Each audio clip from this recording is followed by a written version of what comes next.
Hey, what's up, y'all? So today we're turning brainstorming into visuals with mind mapping. So just me, this pen, and some creativity. Let's dive in.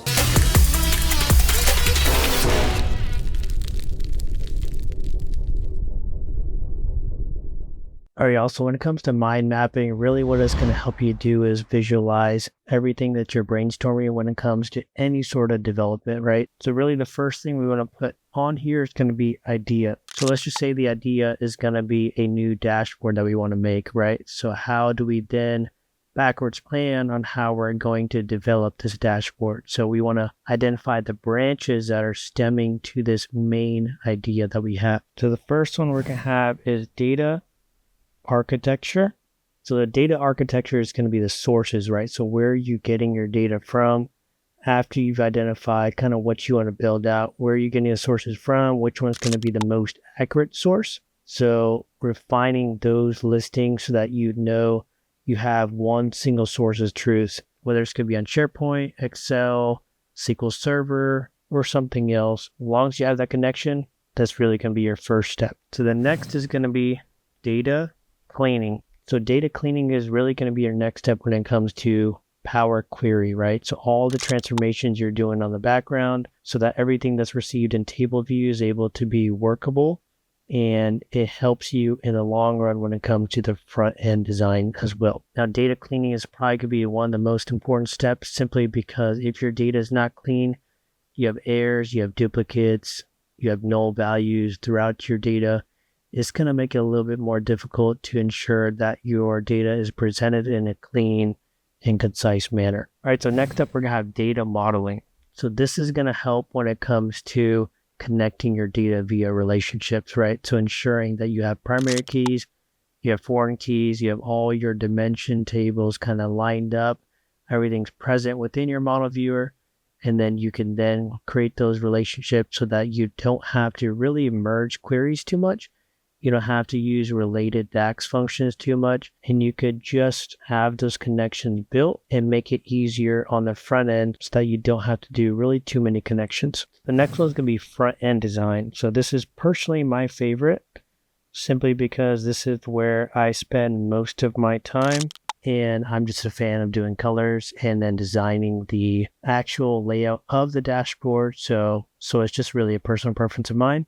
But the front-end design is going to be probably one of the most important as well, because you need to understand how do you actually talk to your audience, right? So in what manner are they going to receive the data cleanly and understand it without asking too many questions? So at the end of the day, you want to build a dashboard so that your users, your end users, can really receive something without having too much explanation done to them. Or if you can just eliminate all the explanation in full, then you're in a really good spot. The last one's going to be DAX. So this is where all your measures, all your calculations are really coming in, right? So this is where your DAX knowledge is really going to come into play and how you employ it in its full. So with that said, right, this is how you do mind mapping. So identifying your ideas. Your idea is going to be a dashboard that you want to build out. Now you have these 5 steps that you're going to take and then branch them out even further. So what that means is, okay, I have DAX expressions here, right? So this is going to be another circle within my mind mapping tree. So now I want to say, what actual DAX expression do I want to build?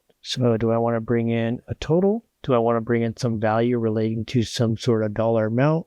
When it comes to data cleaning as well, what exactly am I going to clean? Am I going to remove some sort of column or some sort of table, that I no longer need?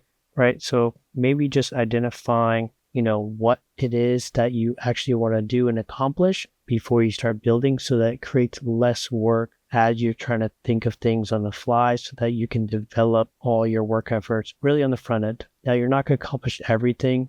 By design, you're always going to have things that you're going to be doing on the fly. Thinking about everything on the front end, or trying to at least, will allow you to really dive deeper into the data, look at the metadata itself, and identify, where those gaps at, so then you can focus on those versus, what you've already thought about on the front end. So I think we already talked about data modeling a little bit, but this is going to be your sources, right? So which sources am I going to connect? So from A to B, which dimension tables am I going to connect?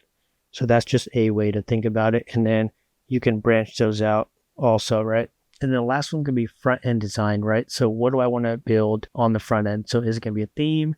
So we can look at theme here. We can look at colors maybe. We can also look at, okay, maybe my end user doesn't want to see a bar chart or a column chart, because they've seen it too much. So it's oversaturated in some other aspects that they have under development or that's already being seen by them. So we're going to say no bars here. These are just setting rules as well within your workspace or for you as an individual, right? So you just have a personal reminder on, hey, this is what I should not do or this is what I need to do. And then we could also look at, okay, maybe I need to build out a map, for a certain dashboard. So for personnel, which just kind of helps with personnel disposition maybe. And then some other aspect you want to think of as well on the front end is going to be filters, right? So what data do I want to remove on either that page or that visual so it's no longer going to be visible, but that filter is still listed so that you can know at least, what was removed from the equation. And then you could also talk about tooltips.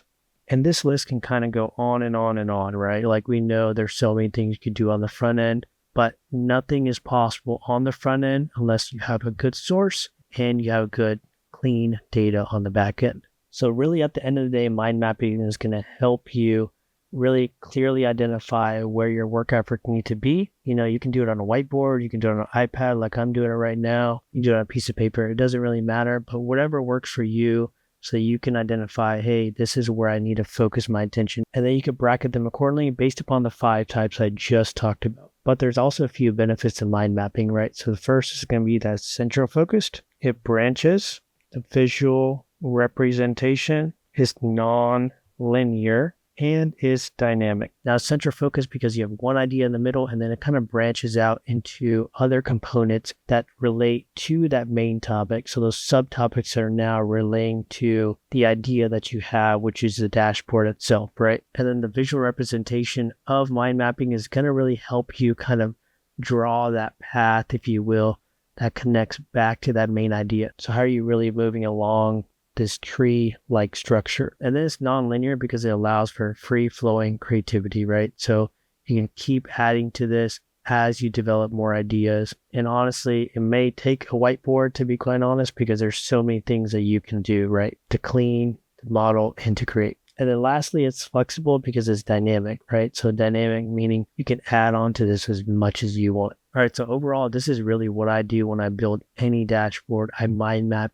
everything from my data source all the way to my KPIs, to my cards, to any sort of visual that I have on the front end, because I want to understand, how does the data come to be? How does it move through the data cleaning process, the modeling process, and then how can I clearly articulate the message I'm trying to send to my audience? So this is just a tool you can use within your workspace so that you can have a clean way of presenting on how ideas can really flow throughout this tree-like structure and what efforts you really need to focus on. And then if you have a team, you can really spread them out amongst your team so that they can focus on specific points within this tree-like structure for mind mapping as well. So really, this is my first time doing something like drawing like this. So let me know what y'all think. Did it help you? Did it not help you? And then if there's something else you want to see in the future. So probably what I'm thinking about doing is a video on how I personally mind map. So what do I do when it comes to, a dashboard idea that I have?